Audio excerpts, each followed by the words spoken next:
Hey guys, in this video I'm just going to show you another way to pass by reference in C++. So here we've got the same, hopefully you saw the last video, so here we get the same thing. We've got int a equals 1, int b equals 2. We've got a couple of pointers that we've declared, pointer alpha, pointer bravo, and then we're calling this swap numbers function. All we're trying to do is change a equal to 2 and b equal to 1. And then we're gonna call the swap again function a little bit later and swap them back. So I'm gonna go ahead and build and run this, and we can see it prints out 1 and 2. That's great. So now let's go ahead and uncomment out this swap numbers function and go ahead and call that. I'll go ahead and uncomment all of this, but let's just look at swap numbers here.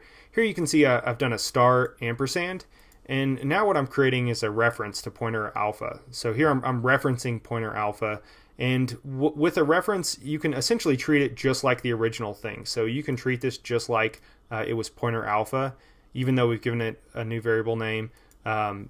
We can see that we've just done the same syntax as we did before with the dereferencer here to return the value that's stored at A, and we've just swapped those two.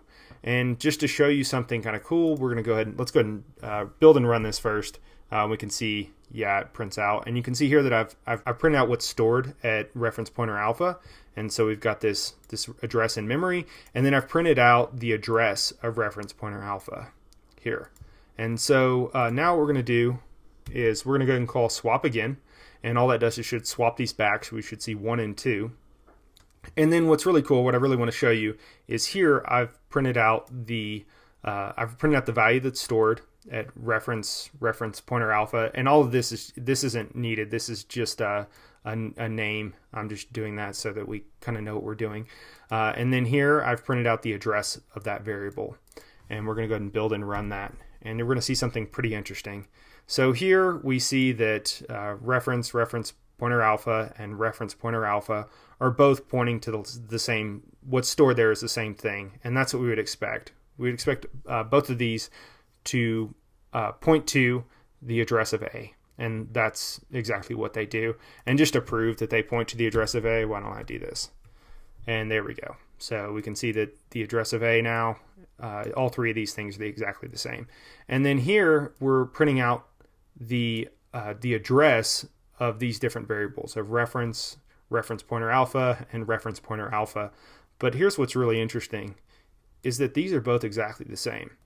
And so these are saved at the same place in memory. So all this is doing, and the compiler's doing some work for us, but this is the same location in memory as down here. So it's just a different name for it. It's like an alias for it. So I just want to show you that. That's going to be useful. We might use this a little bit more in later videos, and so I just want to go ahead and put it here.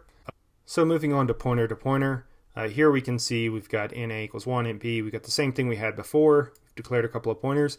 And now I just want to show you the syntax for this. So here we've got int, and this is a pointer to a pointer. And I've chosen the name just so that it's helpful for us, so that you can remember what this is. This is a pointer to a pointer alpha, and it equals, and we're giving it the address of location, the address where pointer alpha is actually stored at. And so remember, this is its own address, and then what's actually saved at this address is the address of A. So it's a little bit confusing, but hopefully we'll get it figured out. So here we're calling swap numbers, and let's just go ahead and look up at what swap numbers does.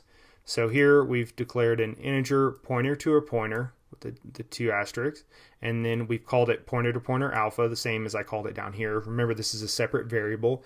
And then if you'll remember in C++, essentially what we're doing is we're setting this equal to whatever we pass in, and we're passing in the address of pointer alpha, which is exactly what we did on this line here. So you can kind of see, if you ever forget what do I need to put when I actually call the function, and what do I need to put when I declare the function, it's just like you were declaring the variable and setting it equal to something. That's helped me out before when I've got a little confused. And then here what we've done is we've used two asterisks to dereference this twice, because the first thing it's storing is the address of the other pointer, so we need to do two dereferencers to get to the original value to make this an integer to store under temp.